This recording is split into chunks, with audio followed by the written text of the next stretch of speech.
जी फरहान, आवाज आ रही है आपको?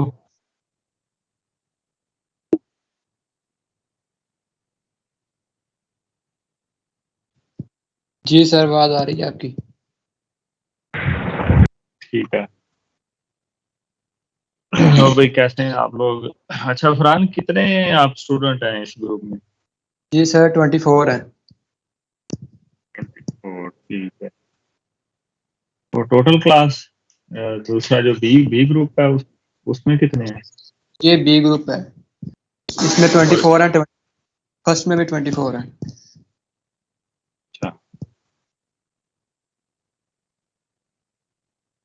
यानी टोटल क्लास आपकी तकरीबन 48 है। जी सर। अच्छा ये ना, मैं ग्रुप देख रहा था आपके टाइम टेबल में। ये जो हमें मिला ये बी ग्रुप है या बी 2 है? जी सर। बी 2 है या बी ग्रुप है? B2 है सर। बी 2, इसका मतलब बी 1 भी होगा। जी सर, उसमें 24 है। और ए ग्रुप अलग है, वो भी जी मॉर्निंग सर। में ही है। जी सर, वो ए सेक्शन के अलग दो ग्रुप बने हैं, ये बी सेक्शन के दो अलग बने हैं। अच्छा, तो हमारी जो क्लास है ये ट्यूसडे को, और दूसरी कब है? थर्सडे को। थर्सडे को। चलें, ठीक है।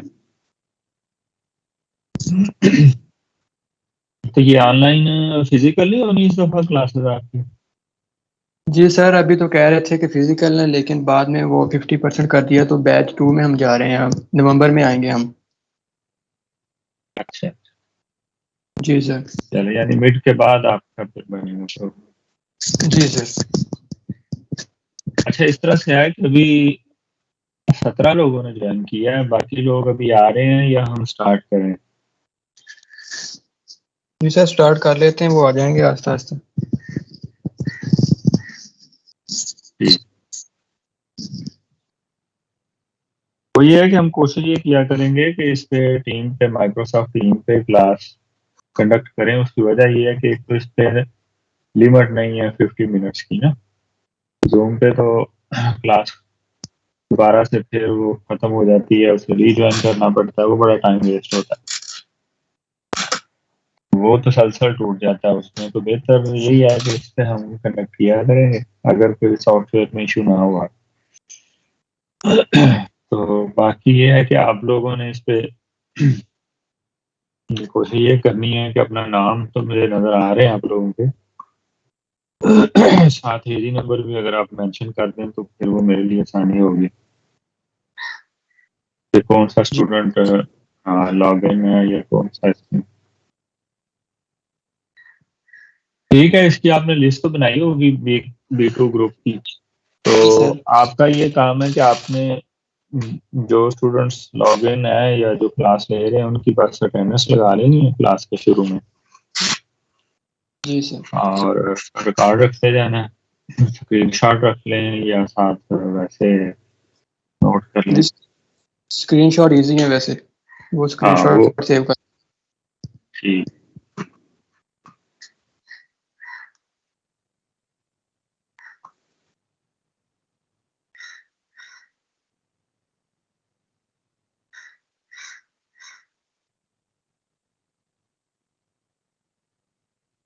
बाकी आप लोग सभी इस वक्त आउट ऑफ यूनिवर्सिटी है ना? ये कि यूनिवर्सिटी से भी कोई हॉस्टलाइज भी है इस वक्त कुछ लोग, या घर से ही कर रहे हैं? नहीं सर, अभी हॉस्टल अलाट नहीं कर रहे, वो सिर्फ फिफ्थ सेमेस्टर वालों को कर रहे हैं। चले। अच्छा, इस तरह से है कि ये हमारा लैब की क्लास है, इसमें कोड इसका आपको पता ही है, PY 404। और टाइटल है इसका फिजिक्स लैब 1। ठीक है, फिजिक्स लैब 1। इसका मतलब है फिजिक्स लैब 2 भी आगे चल के आपकी आएगी। तो PY 404 प्रैक्टिकल थ्रू आउट ये क्लास है, और इसका जो क्रेडिट आवर्स होते हैं उसको लिखने का, जब आप मे बी एग्जाम आप में जाएं तो वहां पे लिखने का ये होता है कि 3 into 0-3। लैब के जो जो 0 है वो थ्योरी को शो कर रहा है और 3 जो है वो प्रैक्टिकल को शो कर रहा है। बाज बार जो थ्योरी की कोर्स होता है उसमें लिखा होता है 3 into 3-0, तो वो उसमें थ्योरी के 3 होते हैं कंटेक्ट आवर, और जो राइट साइड पे 0 इसका मतलब प्रैक्टिकल 0 है। लेकिन इसमें जो पे राइट साइड पे 3 है, लेफ्ट पे 0 है, तो 0 इसको थ्योरी को 0 शो कर रहा है, जबकि 3 जो है वो प्रैक्टिकल को शो कर रहा है। तो 3 कंटेक्ट आवर आपके बेसिकली 30-3। इसमें 8 एक्सपेरिमेंट है भाई आप लोगों के, ठीक है। जो फिजिक्स लैब 1 का कोर्स है इसमें 8 एक्सपेरिमेंट हैं, लेकिन रिक्वायरमेंट ये है कि मिनिमम जो है वो 6 एक्सपेरिमेंट्स आप लोगों को, मैक्सिमम 8 और मिनिमम 6 एक्सपेरिमेंट्स आप लोगों ने लाजमी किए। लेकिन आमतौर पे टाइम मैनेज हो जाता है तो 8 के 8 भी हो जाते हैं, मगर इशू नहीं है। तो हम पहले वही करेंगे कि जो 6 जो है वो जरूरी है आपके लिए, वो हम पहले स्टार्ट करेंगे, ताकि उनकी आप पे अच्छी तरह आप उसकी कमांड उसकी हासिल कर लें, उस पर रिवीजन भी करनी पड़े वो भी कर लें। फिर अगर टाइम बचा तो हम 7th और 8th भी कर लेंगे।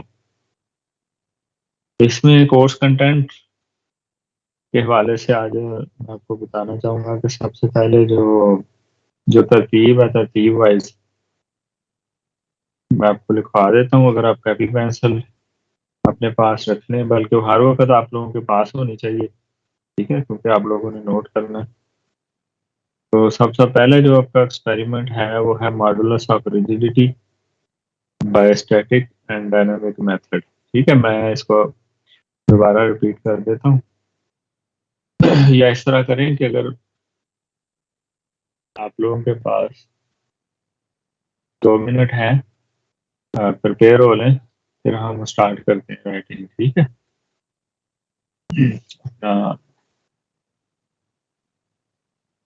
क्योंकि आज फर्स्ट क्लास है तो आप अपने जो स्टार्ट कर रहे हैं जिस जगह से, कॉपी से या रजिस्टर से, कोशिश करें कि उसी के ऊपर कंटिन्यूसली यही हमारा जो क्लास के लेक्चर हुआ करेंगे वही उसी पे कंटिन्यू, बीच में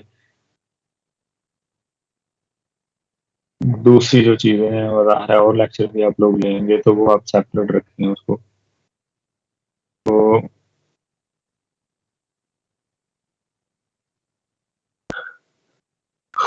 डेट वगैरह अपनी अपने कोर्स कोड और टाइटल वगैरह मेंशन करके कॉपी के ऊपर, उसके बाद नीचे मैं आपको कोर्स कंटेंट लिखवाता हूँ, वो आप लोग लिखें।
जी।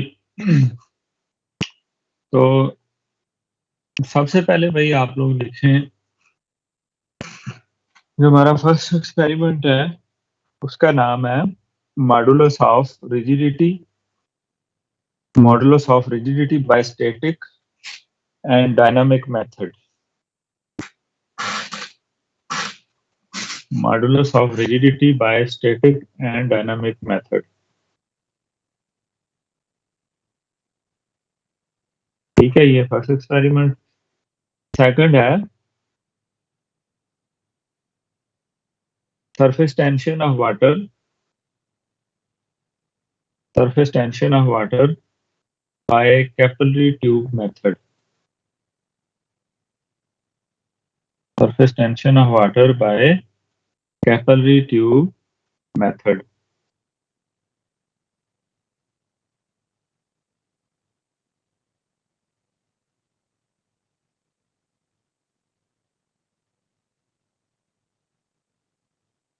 surface tension of water by capillary tube method। उसके बाद थर्ड एक्सपेरिमेंट है, फरहान आवाज आ रही है ना? जी सर, आवाज आ रही है। ठीक है, तो थर्ड लिखें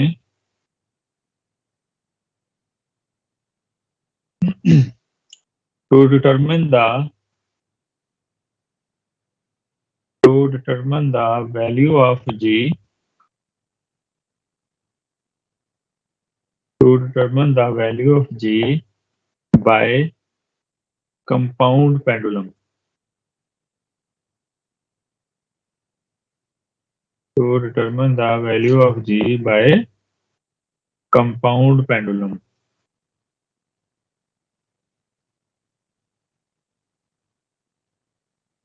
To determine the value of G by compound pendulum।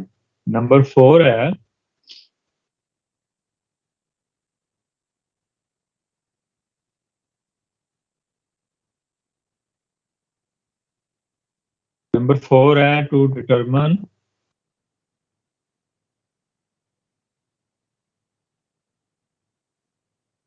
to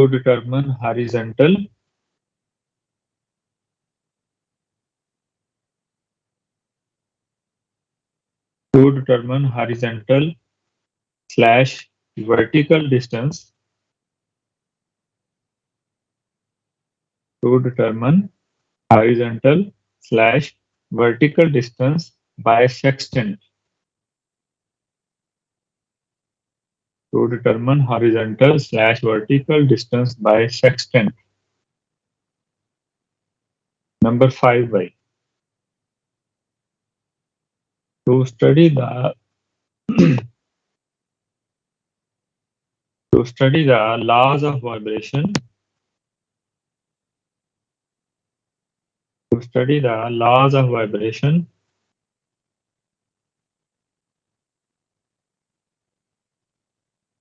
to study the laws of vibration of stretched string,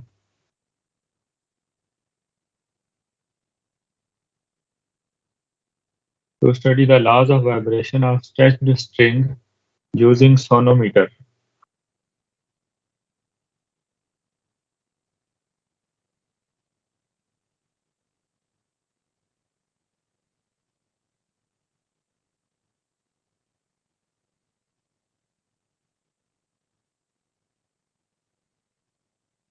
To study the laws of vibration of stretched string using sonometer। एक second में।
अच्छा जी, तो number 5 लिख लिया। To study the laws of vibration of stretched string using sonometer.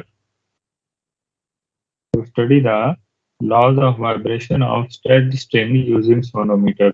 और number 6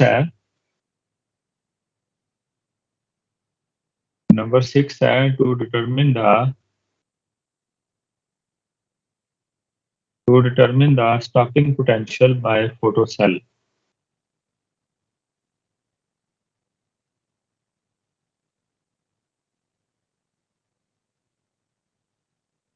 To determine the stopping potential by photocell. Number 6 by to determine the stopping potential by photocell. Number 7 है measurement of resistance. Measurement of resistance using a neon flash bulb. Measurement of resistance using a neon flash bulb and condenser. Neon flash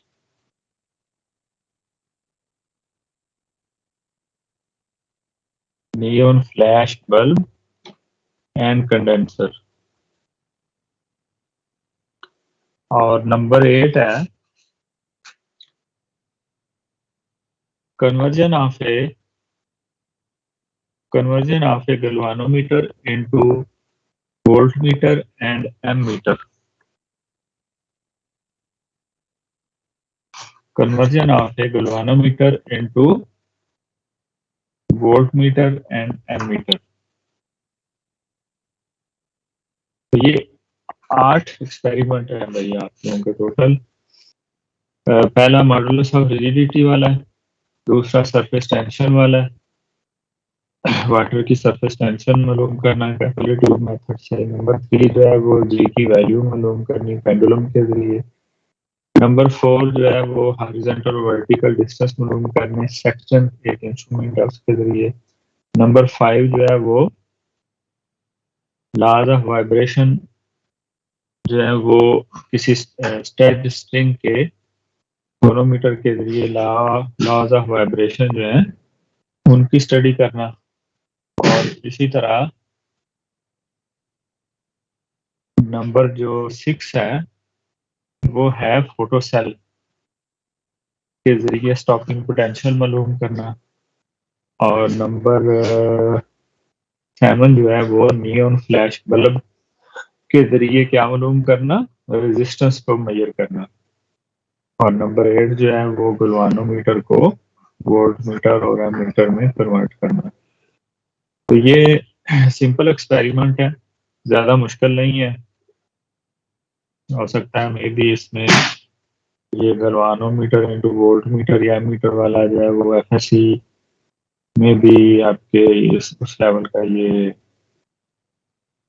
में भी उसमें आप लोगों ने इसको पढ़ा हो। इस तरह और दूसरी चीज़ें जो है ये यानी थ्योरी इसकी वही है जो आपने में भी इसको पहले थोरेटिकली इसके जो प्रिंसिपल हैं कुछ एक्सपेरिमेंट्स के वो आप में भी पहले पढ़ चुके हों पिछले क्लासेस में। तो एक्सपेरिमेंटली हम इसको देखेंगे।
अच्छा जी,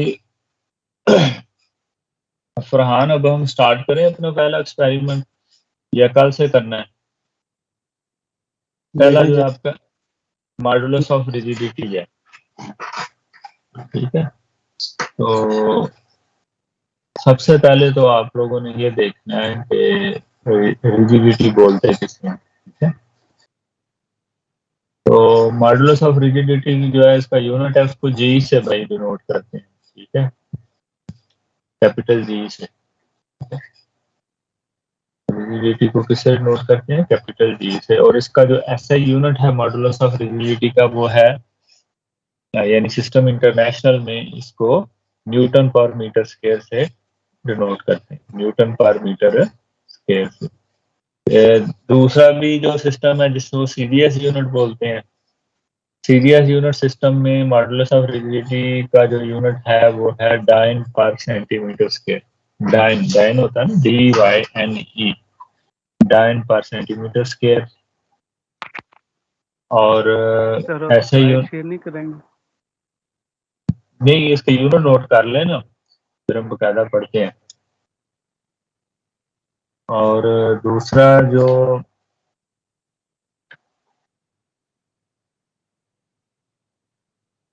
मेन जो इसका इस एक्सपेरिमेंट का हमारे पास वो है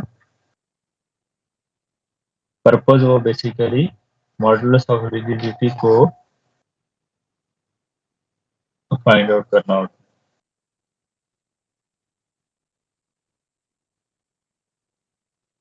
मॉडुलस ऑफ रिजिडिटी की डेफिनेशन पहले आप देखें कि मॉडुलस ऑफ रिजिडिटी होता क्या है। मॉडुलस ऑफ रिजिडिटी भाई ये रिलेशन है किसी पर्टिकुलर सब्सटेंस के शेयर स्ट्रेस और शेयर स्ट्रेन के दरमियान, ठीक है। ये रिलेशन है स्ट्रेस और स्ट्रेन के दरमियान, शेयर स्ट्रेस और स्ट्रेन के दरमियान किसी भी सब्सटेंस के। अच्छा, अब वो रिलेशन किस तरह से है? बेसिकली ये क्या होता है कि ये इसको इस तरह डिफाइन करते हैं,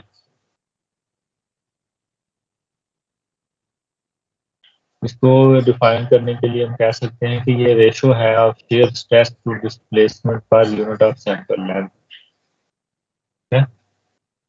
यानी जो displacement per unit of sample length है ना, displacement per unit of sample length, उसी को शेयर स्ट्रेन बोलते हैं। तो ये से शेयर स्ट्रेस और शेयर स्ट्रेन के दरमियान जो रिलेशन बनेगा उसको हम मॉडुलस ऑफ रिजिडिटी बोलते हैं। और बेसिकली ये क्या है? रेशो, अगर हम इसको इसकी डेफिनेशन करें, defined as the ratio of shear stress to displacement per unit of sample length, ratio of shear stress to displacement per unit of sample length. It is known as a shear rigidity भी इसे कहेंगे या modulus of rigidity कह लें।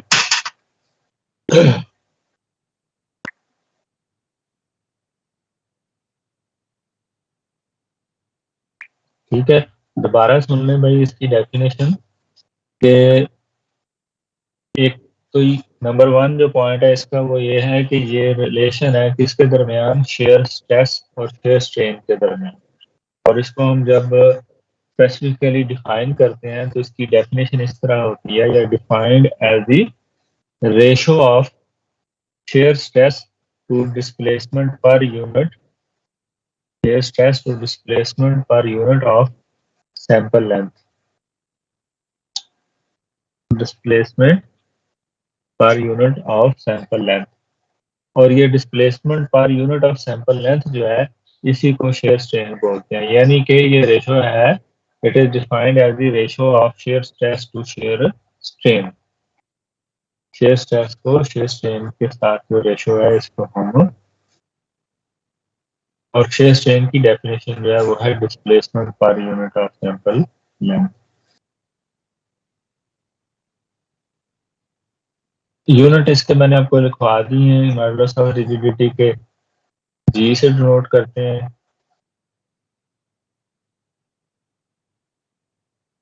Modulus of rigidity को capital G से denote करते हैं, और ऐसा यूनिट जो है वो है न्यूटन पर मीटर स्क्वायर, और सीजीएस यूनिट है डाइन पर सेंटीमीटर स्क्वायर।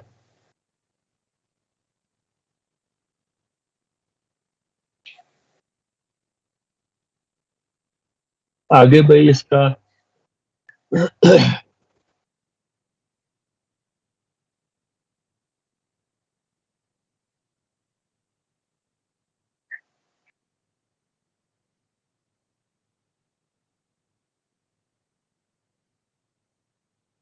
वो प्रोसीजर वगैरह है और इसकी रिक्वायरमेंट है, यानी इसमें ऑपरेटर्स कौन कौन सा यूज होता है और इसका प्रोसीजर कौन सा है, और इसके बाद इसकी मेजरमेंट कैसे, कंक्लूजन। तो बड़ा सिंपल सा एक्सपेरिमेंट है बेसिकली। इसमें मैं आपके साथ मेरा ख्याल है इसको हम दो हिस्सों में डिवाइड कर लेते हैं। कुछ हिस्सा इसका आज पढ़ते हैं, जबकि इसका जो एक्चुअल प्रोसीजर है वो हम नेक्स्ट नेक्स्ट टाइम पढ़ेंगे। जो फर्स्ट टाइम आपको मैं इसकी जो थ्योरेटिकल बैकग्राउंड और जो इसकी ऑपरेटर्स है वो आज हम पढ़ लेते हैं। बाकी चीज़ें जो है हम इसका प्रोसीजर यानी इसको कंक्लूड जो हम करेंगे वो हम नेक्स्ट क्लास में करेंगे।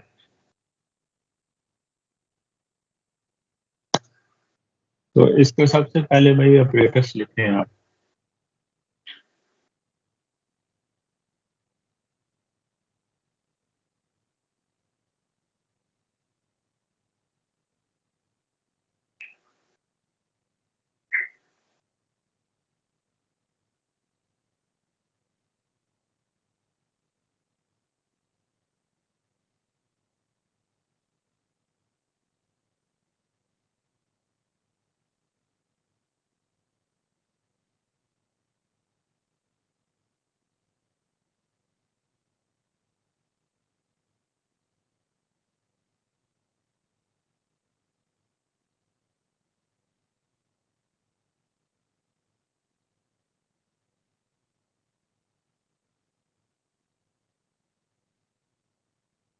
जी,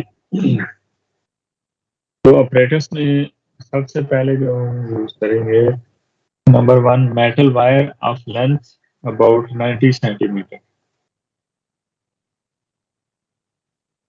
metal wire of length about 90 centimetre.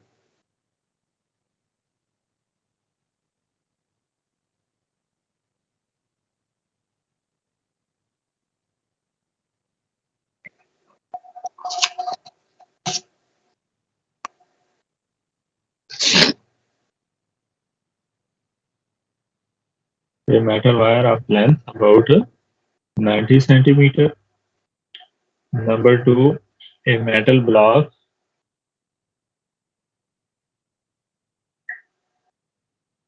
a metal block, a metal block fixed at the end of the metal wire. A metal block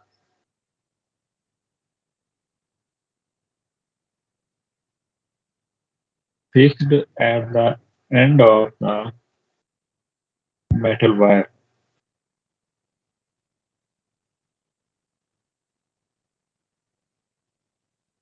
number three भाई, एक आपको रूलर चाहिए जो कि 100 सेंटीमीटर लॉन्ग हो। रूलर समझते हैं ना, ruler 100 centimetre long.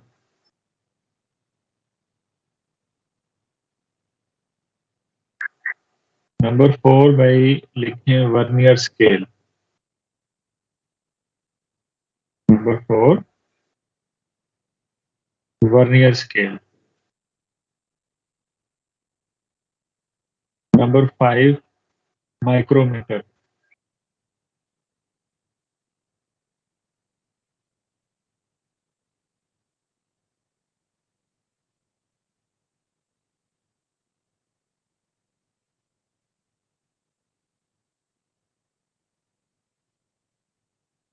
Number five, micrometer. Number six, stopwatch. Number 6 stopwatch, और number 7 cylindrical weights, cylindrical weights।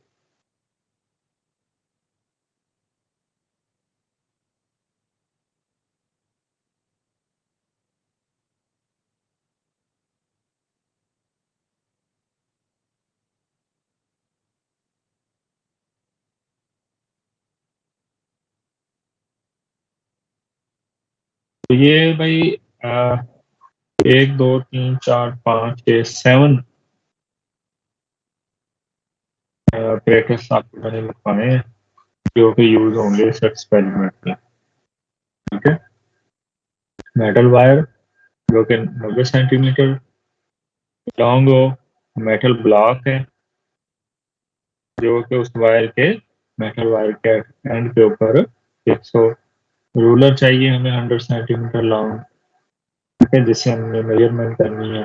Vernier scale हो, माइक्रोमीटर हो, स्टॉप वॉच हो, सिलेंड्रिकल वेट्स हो। तो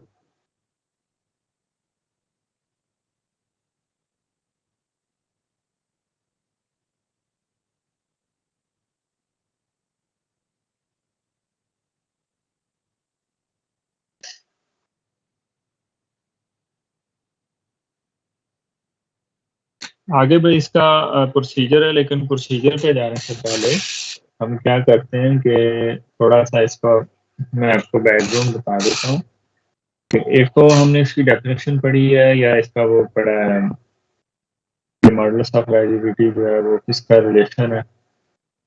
और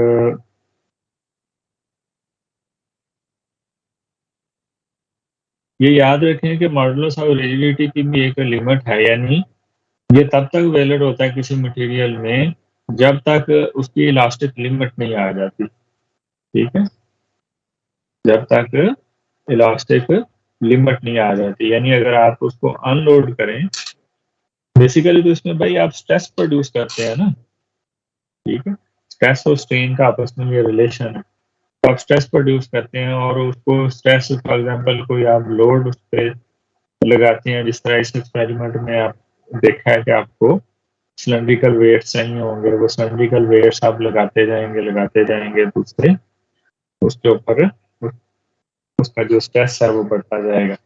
तो जो ही हम वो लोड जो है वो अगर हम अनलोड करेंगे तो उसके नतीजे में वो जो मटेरियल है उसको अपनी ओरिजिनल पोजीशन पे वापस चले जाना चाहिए। ठीक है, तो उसकी एक लिमिट है, यानी अगर हम एक खास लिमिट से ज्यादा लोड बढ़ाएंगे तो वो अपनी ओरिजिनल पोजीशन पे नहीं जा पाएगा। ठीक है, तो ये जो मॉडुलस ऑफ रिजिडिटी है ये उसकी सिर्फ इलास्टिक लिमिट तक वैलिड होता है, उसके आगे वैलिड नहीं होता, यानी इसके जो रूल्स हैं या लॉज हैं वो इलास्टिक लिमिट तक ही एप्लीकेबल है, उसके आगे एप्लीकेबल नहीं है। और एक और बात इसमें याद रखें कि ये जो मॉडुलस ऑफ इलास्टिसिटी या मॉडुलस ऑफ रिजिडिटी भी इसे बोलते हैं, इसको हुक्स लॉ के जरिए जनरलाइज किया जाता है, यानी हुक्स लॉ इसको बेहतर तरीके से एक्सप्लेन करता है। आप इंटरनेट पे जाके हुक्स लॉ को मजीद तफसील के साथ पढ़ भी सकते हैं।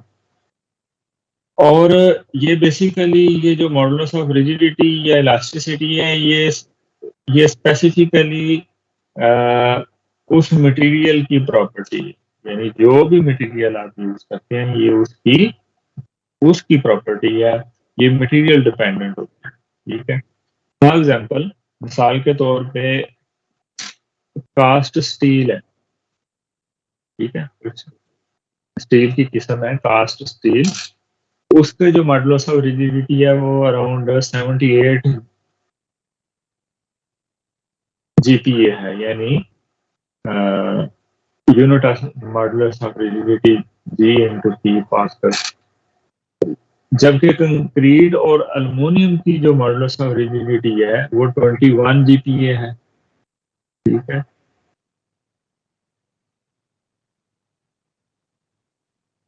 कंक्रीट की जो है वो 21 जीपीए है, जबकि अल्युमिनियम की 28 जीपीए है। तो यानी तीन मटेरियल हम इधर देख रहे हैं, एक है कास्ट स्टील, एक है कंक्रीट और एक है एल्युमिनियम। तो तीनों की डिफरेंट मॉडल्स ऑफ रिजिडिटी है। फॉर एग्जांपल कास्ट स्टील की कितनी है 78, कंक्रीट की 21, एल्युमिनियम की 28। तो ये हर मटेरियल की जो इलास्टिसिटी या रिजिडिटी जो है वो निकाली जाती है, ताकि उसके मुताबिक उससे हम अपनी मैकेनिकल या जो भी हमारी वो उसका प्रोसेस है, जिस तरह की उसको यूज करना है उसकी एप्लीकेशन में, उस हिसाब से हमें ऑलरेडी नोन हो और हम उसको यूज कर सकें। तो इस एक्सपेरिमेंट में हम करते क्या हैं कि एक मेटल वायर, फॉर एग्जांपल ये जो आपको मटेरियल में लिखवाई है मैंने कि metal wire of length about 90 centimetre, तो वो मेटल वायर कोई भी किसी भी मेटल की वायर हो सकती है। तो हमने बेसिकली उसी मेटल वायर की मॉडुलस ऑफ रिजिडिटी जो है वो फाइंड आउट करनी है। तो उस वायर को फिक्स किया जाता है एक एंड से, और दूसरे एंड पे एक मास अटैच करके उसको सिंपल हार्मोनिक मोशन में मूव करवाया जाता है टोरिजिनली। ठीक है, टोरिजन मोशन जो है वो बेसिकली आप इसको देख सकते हैं कि ये सर्कुलर मोशन होती है, सिंपल हार्मोनिक। या आप इंटरनेट पे जाके इसकी वीडियो भी देख सकते हैं, आपको ज्यादा ऐसी बेस्ट। तो यानी कोई चीज अगर आपकी एक वायर अटैच है, इसका एक एंड और दूसरा एंड जो है वो किसी मास के साथ अटैच है और उसकी मखसूस लेंथ है, तो उसको आप ओरिजिनली सिंपल हार्मोनिक मोशन में किस तरह से मूव करवा सकते हैं। तो टोरियन जो है वो बेसिकली उसकी सर्कुलर मोशन है अराउंड जो वर्टिकल एक्सेस उसका आ रहा है उसके इर्द गिर्द। और उसको ज़ाहिर है वो जब वो मूव करेगी तो उसका वो टाइम पीरियड भी होगा, वो जो है वो रिजिडिटी और जो क्रॉस सेक्शनल शेप है या डायमेंशंस हैं, और वो टी जो है, जो कैपिटल टी या टाइम पीरियड जिसे हम कहेंगे, वो बहुत सारी चीज़ों के ऊपर डिपेंड कर रहा होगा। तो उसमें कौन कौन सी चीज़ें आ जाएंगी, क्रॉस सेक्शनल शेप है, डायमेंशन है, वायर की रिजिडिटी है, मोमेंट ऑफ इनर्शिया है, ठीक है, या लेंथ है उसकी वायर की। तो ये मुख्तलिफ चीज़ें जो है ये मिला के तो फिर उसके बाद हम एक्सपेरिमेंट को, तो प्रोसीजर अभी मैंने आपको नहीं बता रहा, ये जस्ट उसका बैकग्राउंड था, ये थ्योरेटिकली। लेकिन जब हम इसको इसके प्रोसीजर पे जाएंगे तो उसमें आप देखेंगे कि हम उसको जब परफॉर्म करते हैं तो उसका एक फास्ट प्रोटोकॉल है, उसके मुताबिक हम उसको स्टेप बाय स्टेप लेते हैं। और उसकी जो टाइम पीरियड है, बेसिकली इसमें जो हमने मालूम करना है वो टाइम पीरियड ही है, ठीक है, जो कैपिटल टी है। तो एक फार्मूला है, उसके फार्मूले में हम फिर कैपिटल टी जो है वो उसकी वैल्यू पुट करते जाएंगे, और मुख्तलिफ लेंथ के लिए, मुख्तलिफ वायर की मुख्तलिफ लेंथ के लिए हम टी की वैल्यू निकालते जाएंगे, और हमारा एक टेबल बनता जाएगा जिससे हम जी की वैल्यू या मॉडुलस ऑफ रिजिडिटी की वैल्यू जो है वो नोट करते जाएंगे। तो ये सिंपल एक्सपेरिमेंट है भाई। इसकी मैं आपके साथ स्क्रीन भी शेयर कर दूंगा इंशाल्लाह। अभी चूंकि पहला दिन था तो अभी इसको जस्ट आप इंट्रोडक्शन लें, तो एक्चुअल जो अ, इसको मजीद आप अपना पढ़िएगा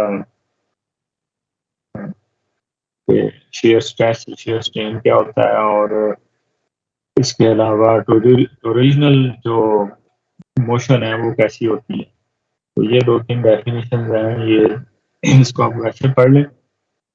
एक्चुअल प्रोसीजर जो है या जो इसकी चीज़ें रह गई हैं, तो जब हम प्रैक्टिकली इसको मैं आपको करवाऊंगा इंशाल्लाह नेक्स्ट लेक्चर में, तो उसमें आपको समझ आ जाएगी। तो बहुत ही सिंपल एक्सपेरिमेंट है। तो मेन इसका काम यही है एक्सपेरिमेंट में कि हमने टी टी की वैल्यू और टाइम पीरियड जो है वो सिंपल हार्मोनिक मोशन में वो जो वायर हमने हैंग की है उसकी टाइम पीरियड मालूम करना होता है स्टॉप वॉच के जरिए।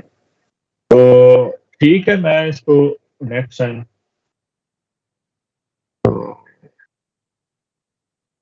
नेक्स्ट क्लास है आपकी भाई अपना फरहान इसके बाद? जी सर, मैथ की है क्लास। ठीक है, अभी आज हम 5 मिनट पहले स्टॉप कर देते हैं, आप उसकी तैयारी कर लें नेक्स्ट क्लास की। चलो। तो अटेंडेंस लगा ली है? जी सर। ठीक है,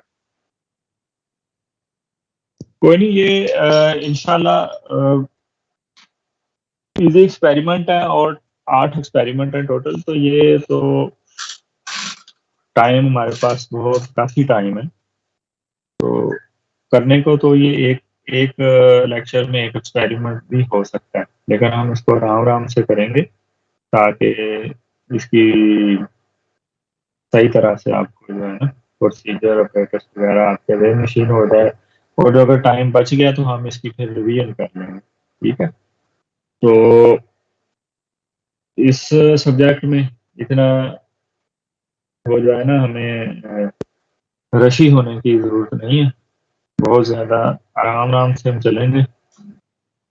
जो चीज़ें बस ये है कि आप रेगुलर रहें। हमारे पास 8 वीक होंगे मिड तक, फिर 8 वीक होंगे फाइनल तक, तो हम इजीली इसकी रिवीजन भी कर पाएंगे इंशाल्लाह।